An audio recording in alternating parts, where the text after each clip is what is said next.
Guys, ito na yung ginawa namin kaninang lechong kawali, no? Kasi bibili ka pa mahal. Hindi kami na lang gumawa. Makakarami ka pa.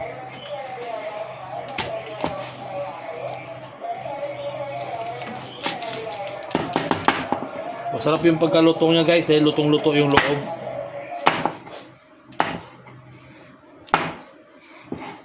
Masarap yung pagka-prito niya.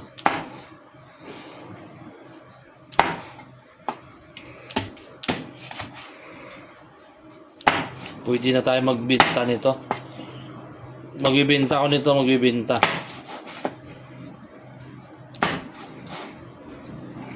Bali binili ko to 200 eh. Pero kung ikaw pala gagawa marami. Yan siya, guys, oh, ito yan, oh, yan, oh, yan. Kita mo to. Ito pati ito, kita mo yan. Yan, yan, oh. Talagay natin sa plato, guys, ha.